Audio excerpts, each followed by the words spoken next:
So hello friends, आपका एक बार फिर से स्वागत है आपके अपने यूट्यूब चैनल himexam.com पे। तो लास्ट स्लाइड में हमने डिस्कस किया था proto history of Himachal Pradesh. तो आज हम प्री हिस्टोरिक हिमाचल पढ़ेंगे, जिसमें हम डिफरेंट वेरियस जनपदाज पढ़ेंगे और कैसे जनपदाज बने वो पिछले वीडियो में हमने डिस्कस कर लिया था। अगर आपने नहीं देखा है तो आप वो वीडियो देख सकते हैं। तो चलिए शुरू करते हैं। इंट्रोडक्शन। लगभग 1000 ईसा पूर्व में क्या हुआ कि हिमालय का जो पार्ट जो आज की डेट में हिमाचल कहलाता है, वो छोटे छोटे क्लैंस में या छोटे छोटे रिपब्लिकन्स में बंट गया था।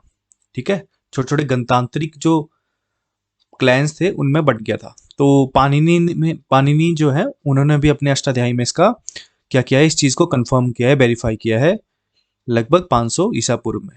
ठीक है, तो the republicans were called as janapadas, और ये रिपब्लिकन्स क्या कहलाते थे, इन्हें ही जनपद कहते थे। ठीक है, इन्हें ही जनपद कहते थे। और janapadas were the culture and political units. अब जो सांस्कृतिक और जो आपकी पॉलिटिकल यूनिट्स थी वो क्या थी, जनपदास थी। अलग अलग जनपदास में अलग अलग कल्चर था, उनकी खाने पीने की, रहने सहने की जो कल्चर था, उनकी जो मान मर्यादाएं थी वो अलग अलग थी। और ये एक पॉलिटिकल यूनिट भी थी। ठीक है, राजनीतिक जो इकाई थी वो भी जनपदाज ही थी। तो पहले ये नॉमनक्लेचर था, तो नाम जो थे जनपदाज को दिए गए थे वो यहाँ पर रहने वाले लोगों के नाम पे दिए गए थे।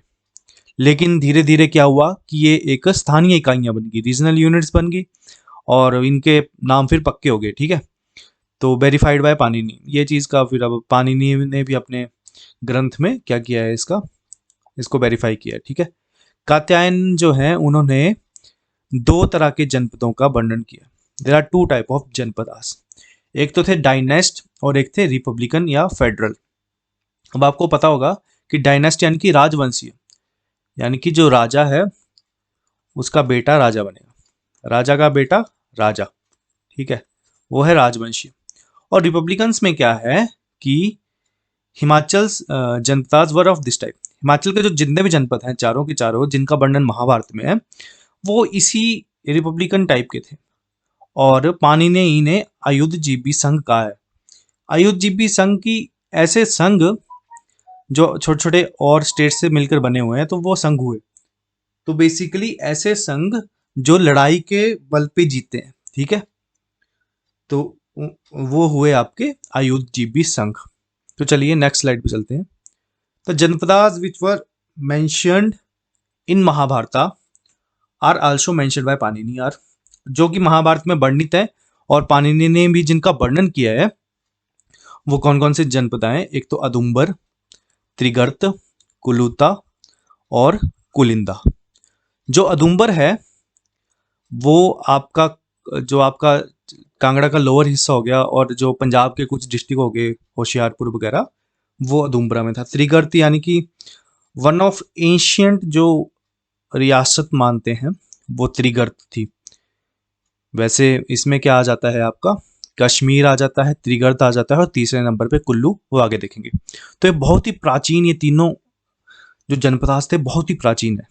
और तीसरे पे है कुलूता, जो आज की डेट में कुल्लू है, जो ब्यास नदी के ऊपर वाला स्थान है, वो कुलूता है था। ठीक है, अगला है कुलिंदा, इनको कुनिंद भी कहते हैं। ठीक है, कुलिंद या कुनिंद। ठीक है, ये चार जनपदास का मेंशन किया है महाभारत में पानी ने भी अपने ग्रंथ में। सबसे पहले पढ़ेंगे अदुम्बरा। तो इन लेजेंड ऑफ महाभारत, महाभारत की एक कहानी में क्या है कि अदुम्बर ऋषि जो है, वो अदुम्बर ऋषि कौन थे, वो वंशज थे किसके, विश्वामित्र के। ठीक है, विश्वामित्र के वंशज हुए हैं अदुम्बर ऋषि। तो and he led the foundation of Kaushik gotra. अब विश्वामित्र ने ही कौशिक गोत्र की क्या रखी थी, नींव रखी थी। तो ये प्रश्न काफी बार पूछा जाता है कि अदुम्बराज किसके डिसेंडेंट हैं, तो विश्वामित्र के डिसेंडेंट है। और जिन्होंने कौशिक गोत्र जो है, डिफरेंट गोत्राज होते हैं, तो कौशिक गोत्र की नींव किसने रखी थी, विश्वामित्र ने। तो जो मैक्सिमम कॉइन है, जो इनके सिक्के हैं, वो कहाँ पे मिले हैं, सबसे ज्यादा पठानकोट में मिले हैं, ज्वालामुखी, कांगड़ा के ज्वालामुखी में मिले हैं, और Hoshiarpur district, modern day Punjab का होशियारपुर डिस्ट्रिक्ट में इनके सिक्के मिले हैं। दिस इंप्लाइज, इससे हमें पता क्या लगता है कि जो अदुम्बराज थे वो वेस्टर्न पार्ट ऑफ कांगड़ा में रहते थे, यानी कि पश्चिमी कांगड़ा में रहते थे, ठीक है। गुरदासपुर एंड होशियारपुर डिस्ट्रिक्ट, ठीक। The area between Beas and Sutlej, तो ब्यास, एक तरफ ब्यास और एक तरफ सतलुज का जो एरिया था वो था अदुम्बराज का, ठीक है। ब्रह्मी और खरोष्टी स्क्रिप्ट ऑन कॉइन्स, जो इनके सिक्के थे इन पे ब्रह्मी, ठीक है, प्राकृतिक में ब्रह्मी और खरोष्टी जो लिपियां थी ये इनके ऊपर अंकित की गई थी। और इन पे महादेव सा, वेरी इंपॉर्टेंट, इन पे महादेव सा भी अंकित किया गया था। और महादेव सा का क्या मतलब, क्या पता लगता है हमें इस शब्द से कि महादेवा से महादेव सा, तो ये शिव के क्या थे, शिव की पूजा करते थे, देवर ऑफ शिवाइट्स। इनका क्या था, शिवाइट जो था इनका सेक्ट था। Trident is also inscribed on their coins, जो त्रिशूल था वो इनके सिक्कों पर अंकित किया गया था। Coins were made up of silver and copper. अब देखो इनके जो सिक्के हैं वो कॉपर के, तांबे के तो हैं, लेकिन साथ ही साथ चांदी के सिक्के भी थे। यानी कि ये काफी क्या रहे होंगे, काफी इनकी इकोनॉमी हेल्दी या स्टेबल रही होगी। यानी कि काफी एक फला फूला जो था एक जनपद था जिसमें काफी पैसा था। यानी कि इन क्या क्यों था इसको आगे जानते हैं कि पाणिनि ने 5th सेंचुरी बीसी में, यानी कि 500 बीसीई के पास, 5वीं सदी ईसा पूर्व में, अपने ग्रंथ गणपथ में अदुम्बराज को जलंधर के साथ रिलेटेड माना है। जो जलंधर था यानी कि त्रिगर्त का, कांगड़ा का जो प्लेन वाला एरिया जिसे जलंधर कहते हैं, उसके साथ, वहां के लोगों के साथ इनका संबंध माना है किसने, पाणिनि ने अपने गणपथ में। बेसिकली इनकी हिस्ट्री इतनी स्पष्ट नहीं है, लेकिन जे पृथुलस्की ने क्या कहा है, उन्होंने एस्टिमेट लगाया है कि कम से कम अदुम्बराज को आर्यंस का अटैक झेलना पड़ा था। इससे ये 2 ब्रांचेस में बंट गए थे। और उसी के फलस्वरूप महाभारत में क्या है कि जो पंजाब के अदुम्बरों का वर्णन है, ऐसा कौन कहते हैं, जे पृथुलस्की, कि जो महाभारत है उसमें पंजाब के अदुम्बरों का वर्णन है, ठीक है। और जबकि मार्कंडेय पुराण में और बृहत संहिता में किसका है, साउदर्न अदुम्बराज का मेंशन है। यानी कि 2 ब्रांचेस इनकी हो गई थी due to the attack of Aryans. और इस ऐसा अनुमान लगाया है जे पृथुलस्की ने। इन विष्णु पुराण, अब विष्णु पुराण में they have been mentioned in relation with Kangra and Kulindas. अब विष्णु पुराण में इनका संबंध कांगड़ा के लोगों के साथ और कुलिंद के लोगों के साथ बताया गया है। 5वीं शताब्दी ईसा पूर्व में बुद्धिस्ट स्कॉलर हुए हैं, एक बुद्धिस्ट विद्वान हुए हैं चंद्रगौमी। अब चंद्रगौमी ने अपनी बिब्लियोग्राफी में एक वृत्ति इनकी थी, कौन सी पुस्तक, कौन सा ग्रंथ था, वृत्ति। इसमें अदुम्बराज को क्या कहा है, शलवाज की एक ब्रांच कहा गया है, शलवाज की एक शाखा बताया है। Audumbaras was extended from Takshashila to Gangetic plain. अब देखो जो अदुम्बराज थे वो तक्षशिला से लेकर, यानी कि आपका तक्षशिला आपका पाकिस्तान, आजकल जो पाकिस्तान ऑक्युपाइड कश्मीर है वहां पे तक्षशिला, कश्मीर से लेकर गंगा के जो तलहटी, गंगा के जो प्लेन्स थे वहां तक ये फैले हुए थे, ठीक है। तो trade route from Magadh to Kashmir, extended नहीं, दे वर लाइट बिटवीन, जो ये रास्ता था ना, जो ये ट्रेड रूट था जहां से सारा ट्रेड होता था, ठीक है। यानी कि गंगा के तलहटी से लोग, पहले जो सेंट्रल पावर थी, अगर एंशियंट हिस्ट्री की बात करें भारत की भी, तो गंगा के बिहार आपका है ना, तो वहां पे राजधानियां रही हैं काफी, किसकी, काफी डायनेस्टीज की। तो यहाँ से जब लोग तक्षशिला जाते थे फॉर बिजनेस पर्पस, और जो अलग अलग स्कॉलर्स अपना बुद्धि, अपना ज्ञान लेकर और रिसर्च करने के पर्पज से अलग अलग जगह जाते थे, तो वो इसी रूट से जाते थे, अदुम्बरा वाले रूट से। ये रास्ते में पड़ता था, इसलिए इनकी समृद्धि का कारण एक ये भी है कि इनकी पोजीशन बहुत अच्छी थी जियोपॉलिटिकली। ये बहुत अच्छे एक जगह पे बसे हुए थे जहाँ पे इनके पास नॉलेज भी आ रहा था, पैसा भी आ रहा था व्यवसाय के थ्रू। बेसिकली जो यहाँ के लोग थे वो भेड़ पालक थे। अगर भेड़ पालक थे तो हम कह सकते हैं कि चंबा में जो गद्दी कम्युनिटी है उसके अलग अलग थ्योरीज हैं, कोई कहता है दिल्ली से आए, कोई कहता है कहाँ से आए, लेकिन चंबा की गद्दी कम्युनिटी भी संभवतः ये इस भेड़ पालक की चंबा तक पहुंचे होंगे, तो गद्दी कम्युनिटी जो है चंबा में इनकी एक शाखा हो सकती है, ऐसा अनुमान है। आगे है त्रिगर्त। अब त्रिगर्त का फाउंडर वैसे सुशर्म चंद्र को माना जाता है, लेकिन बेसिकली फाउंडर जो था वो भूमि चंद था। तो भूमि चंद का जो 231st डिसेंडेंट था, जो आगे इनके वंश में 231वां राजा हुआ है, जो 231वां जो बंदा हुआ है वो था सुशर्म चंद्र। तो सुशर्म चंद्र ही वैसे टिक लगा सकते हो आप, अगर ऑप्शन में भूमि चंद है तो भूमि चंद को भी टिक लगा सकते हैं। ही बिल्ड द कांगड़ा फोर्ट। अब सुशर्म चंद्र जो था उसने ही कांगड़ा फोर्ट का निर्माण किया था और नगरकोट को इसने अपनी राजधानी बना दिया। बेसिकली ये सुशर्म चंद्र है और इसके जो पूर्वज हैं उनका रिलेशन कहाँ से आए थे, ये मुल्तान से आए थे। मॉडर्न डे पाकिस्तान में मुल्तान सुना होगा आपने, मुल्तान प्रोविंस है, तो वहां से आए थे। पार्ट बिटवीन राबी। अब त्रिगर्त कहाँ से कहाँ तक फैला था, एक तरफ तो थी राबी, अब त्रिगर्त तीन नदियों का संगम। तो राबी, ब्यास और सतलुज, इसके बीच का जो लैंड पार्ट था इन तीन नदियों का, वो त्रिगर्त था। Trigarta is mentioned in Mahabharata. अब महाभारत में भी त्रिगर्त का वर्णन है, और द्रोण पर्व, जो महाभारत में द्रोण पर्व आता है उसमें इसका वर्णन किया गया है। और पुराणों में राजतरंगिणी किसने लिखी थी, राजतरंगिणी ये आप बताएंगे, और किससे रिलेटेड है, कश्मीर से। ठीक है, कमेंट बॉक्स में बताएंगे। हमने पिछली वीडियो में डिस्कस किया था कि राजतरंगिणी किसने लिखी थी। विष्णु पुराण में, बृहत संहिता में, और पाणिनि ने भी अपने अलग अलग ग्रंथों में इनका वर्णन किया है। ठीक है, और त्रिगर्ता वाज एन आयुधजीवी संघ। अब त्रिगर्त क्या था, आयुधजीवी संघ था, यानी कि ये युद्ध के सहारे जीते थे। पुराणों में त्रिगर्तियंस को, जो त्रिगर्त के लोग थे, उनको पहाड़ में रहने वाले कहा गया है, कि ये पहाड़ में रहते थे, देवर पहाड़ी peoples. सुशर्म Chandra help the Kauravas. अब सुशर्म चंद्र था, अब महाभारत के जब द्रोण पर्व में क्या बताया गया है कि सुशर्म चंद्र ने कौरवों की सहायता की थी, पांडवों की नहीं, कौरवों की सहायता की थी। और उसने मत्स्य विराट, जो मत्स्य देश का राजा था, उस पे आक्रमण किया था। क्यों किया था, क्योंकि कौरवों की मदद कर रहा था। और जो पांडवास थे, जो पांडव थे, वो यहाँ पे अपना भेष बदलकर छंद वेश में कहाँ रह रहे थे, इस जगह पे रह रहे थे, मत्स्य विराट के पास।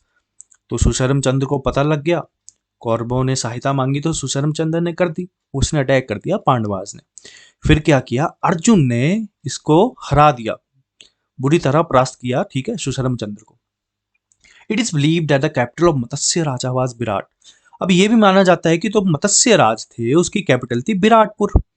और विराटपुर जो आज का हाटकोटी है आपका, ठीक है, तो वो है। Very first historic mention of Trigarta was found in Panini's Ashtadhyayi.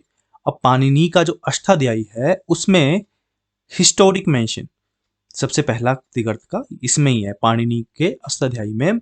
और उसने इनको मेंशन किया है एज आयुधजीवी संघ, यानी कि युद्ध के सहारे जीने वाले। और कनिष्क ने, जो कनिष्क था, उसने इसको कन्फेडरेशन बताया गया है, कि ये 6 राज्यों का क्या था, एक समूह था त्रिगर्त। ठीक है, तो ये 6 राज्य आप याद कर सकते हैं कि कौरव शक्ति था, जलमणि था, जानकी था, ब्रह्म गुप्त था, डांदकी था, और कौंदो प्रथा था। ठीक है, ये 6 स्टेट्स का कन्फेडरेशन था अकॉर्डिंग टू कनिष्क। अब कुलूत, जो कुलूत यानी कि कुल्लू, मॉडर्न डे कुल्लू, इसके फाउंडर कौन थे, कुल्लू रियासत के फाउंडर थे भिहंग मणिपाल।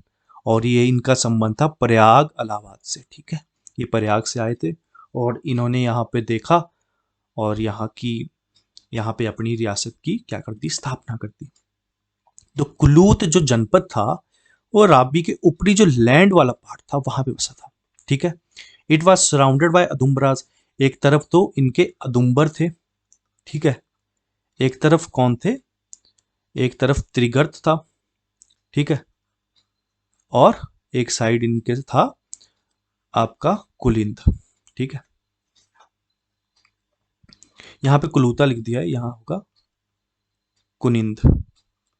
ठीक है, तो ये तीनों अन्य जनपदों से घिरा हुआ था। और थर्ड एशियन जनपद क्यों कहा गया है? क्योंकि some resources says that the most ancient the most ancient janapada is Trigarta after after what after Kashmir. तो हिमाचल में सबसे पुराना किला भी कौन सा है? कांगड़ा किला। तो त्रिगर्त के बाद तीसरे नंबर पे आता है कश्मीर, पहले पे, दूसरे पे त्रिगर्त और तीसरे पे आपका कुल्लू था, यानी कि modern day Kullu. The ancient capital was Naggar. अब इनकी प्राचीन जो राजधानी थी वो थी नग्गर। और पाणिनि के जो कार्त्यादि गंगा करके एक ग्रंथ है उसमें इसका मेंशन किया गया है कि कुलुत्तों की पुरानी राजधानी थी नग्गर। और कॉइन फाउंड इंस्क्राइब्ड विद राजना कुलुत्तस्य वीरस्य, यानी कि वीरियस कुलुत्तों का राजा, ऐसा मेंशन किया गया है। एक सिक्का मिला है बहुत प्राचीन, जिसको माना जाता है कि 100 एडी से वो संबंध रखता है, इतना पुराना वो सिक्का है। And the coin is inscribed with similar to Sanskrit language. अब उस कॉइन के एक तरफ तो लगभग संस्कृत से मिलती जुलती क्या थी? भाषा थी। और दूसरी साइड उसी कॉइन के दूसरी तरफ प्राकृतिक खरोष्टी खरोष्टी में इंस्क्राइब किया गया था। ठीक है, अब देखो ये बहुत इंपॉर्टेंट है कि संस्कृत लैंग्वेज हमें यहाँ को देखने को मिल गई कॉइन्स पे। नेक्स्ट फोर्थ जो लास्ट आपका है क्या जनपद, वो है कुनिंद। कुनिंद को कुलिंद भी कहते हैं। ठीक है, कुलिंद या कुनिंद। तो ये एक ही बात है। According to Mahabharat Arjuna conquered the Kunindas. अब महाभारत में ये बताया गया है कि अर्जुन ने कुनिंद को जीता था। ठीक है, एट द टाइम ऑफ, और क्या बताया गया है कि यहाँ बांस के घने जंगल थे और यहाँ पे जो कुनिंद के लोग थे वो रहते थे। तो एट द टाइम ऑफ राजसू यज्ञ, राजसू यज्ञ के समय जो राजा सुबाहु थे, कहाँ के राजा? कुनिंद के, उन्होंने एक गिफ्ट दिया था, सोने का उपहार दिया था युधिष्ठिर को, ढेर सारा सोना दिया था। ठीक है, कुलिंदा रियासत एक्सटेंडेड इन द एरिया। अब ये है कि ये कहाँ से कहाँ तक था एरिया? तो ये ब्यास, सतलुज और यमुना के बीच का एरिया था। ठीक है, और यमुना कहाँ बहती है? सिरमौर। तो आज का मॉडर्न डे सिरमौर, शिमला, अंबाड़ा, ठीक है, एंड सहारनपुर। ठीक है, ये सब एरिया कहाँ था? कुनिंद। इतना बड़ा ये क्या था? आपका जनपद था। और अब देख लेते हैं कि ये कुलिंद या कुनिंद कहाँ से आ गया। अब कालिंदी पर्वत से कौन सी नदी निकलती है?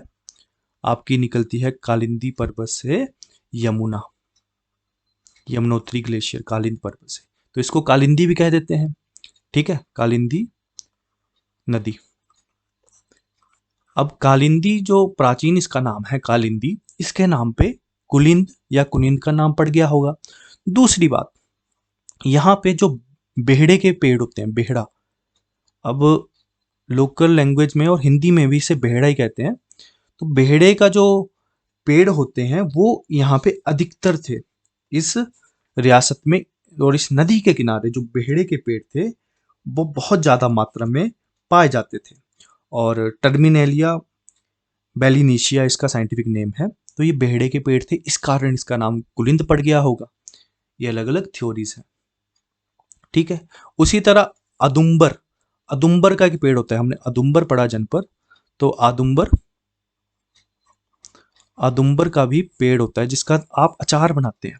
ठीक है, अदुम्बर को लोकल भाषा में क्या कहते हैं? इसका अलग अलग नाम है। ठीक है, इसका क्या बनता है? अचार बनता है। और काफी ज्यादा बहुआयत थी इनकी अदुम्बर जो जनपद था, क्योंकि पहले ही हमने देखा कि शुरू में यहाँ के लोगों के ऊपर नाम पड़े, यहाँ के जियोग्राफिकल फीचर्स के ऊपर यहाँ के नाम पड़े। तो हो सकता है कि जो अदुम्बर जनपद था, अदुम्बर पेड़ के ज्यादा होने के कारण क्या था? इसका नाम अदुम्बर पड़ा। अब हिमाचल के जो कुछ हिस्से हैं वहाँ ट्याऊ कह के इस पेड़ को कहते हैं, अदुम्बर पेड़ को। तो यहाँ से आप याद रखते हैं कि अदुम्बर का नाम क्यों अदुम्बर पड़ा। उसी तरह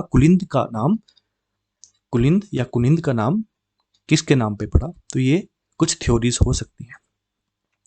जो आज के मॉडर्न डे कनेत या कनैत या कनेत हैं, जो आज के डेट के कनैत या कनेत जो लोग हैं, वो जरूर ही अवश्य ही किससे जुड़े हुए हैं, कुलिंदा से उनका संबंध है, इस रियासत से इनका संबंध है। The coins of Kulindas found are belong to different time periods, time frames, ठीक है। जो कुलिंदों के जो सिक्के मिले हैं वो अलग अलग जो टाइम पीरियड है उससे रिलेट करते हैं। एक तो फर्स्ट सेंचुरी ईसा पूर्व की बात हो रही है, फर्स्ट सेंचुरी बीसी की। तो इन कॉइन्स की क्या स्पेशलिटी थी? नंबर 1 इनकी थी राजना कुनंदस्य अमोघ भूति, ये इनके ऊपर इंस्क्राइब किया गया था, ठीक है। और स्पेशल क्यों बन जाते हैं? अमोघ भूति यानी कि काफी इनकी संप्रदा, मतलब काफी ये क्या थे, फले फूले जो थे राजवंश थे, सॉरी राजवंश नहीं थे, ये रिपब्लिकन्स थे, गणतांत्रिक जो थे जनपद थे। तो राजना कुनिंदस्य अमोघ भूति, ठीक है। Buddhist symbols are also inscribed. अब बुद्धिस्ट सिंबल इन पे इंस्क्राइब किए गए हैं, तो हमें पता लग जाता है कि फर्स्ट सेंचुरी बीसी के आसपास यहाँ पे बौद्ध जो प्रचार था, ठीक है, बौद्ध धर्म था, उसने अपने पैर जमा दिए थे। तो इसलिए ये फर्स्ट सेंचुरी बीसी, प्रथम शताब्दी ईसा पूर्व के जो सिक्के हैं इसलिए स्पेशल हो जाते हैं। और दूसरे जो सिक्के मिले हैं दूसरे टाइम पीरियड के, वो सेकंड या थर्ड एडी की बात हो रही है, यानी कि लगभग 3 शताब्दियों के बाद जो सिक्के हैं सेकंड थर्ड एडी के वो मिले हैं। और इनकी विशेषता है कि यहाँ पे त्रिशूलधारी शिव का इंस्क्राइब किया गया है फिगर, और साथ में भगत चतरेश्वर महात्मा लिखा गया है इन पे, भगत चतरेश्वर महात्मा। और इनका पॉलिटिकल सेटअप, इनका क्या, लगभग सभी चारों के चारों जो आपके जनपद थे हिमाचल के, उनका पॉलिटिकल सेटअप रिपब्लिकन्स था। और कुलिंद कात्यायन ने भी ये चीज वेरीफाई की है, और पाणिनि ने भी। अब कुलिंदों ने क्या किया कि दे सक्सीडेड टू डिफीट कुषाणा। अब कुलिंदों ने कुषाणों को हरा दिया, किसकी सहायता से? अर्जुन आयन की सहायता से, और पंजाब के योद्धाओं की सहायता से किसको हरा दिया गया था? कुषाणों से। ये कुछ इंपॉर्टेंट फैक्ट्स थे अबाउट कुनिंदास। और इसी के साथ आज का लेक्चर खत्म होता है। नेक्स्ट लेक्चर में आपको मिलेंगे और उसमें हम कंटिन्यू करेंगे हिमाचल हिस्ट्री सीरीज को। Thank you. और आप हमारे यूट्यूब चैनल को सब्सक्राइब कर सकते हैं himexam.com, और हमारी वेबसाइट को अवश्य विजिट करें। वहाँ पे आपको स्टडी रिलेटेड मटेरियल और पीडीएफ्स मुफ्त में, और latest job vacancies Himachal Pradesh में आपको सबसे पहले मिलती हैं। धन्यवाद। Thank you.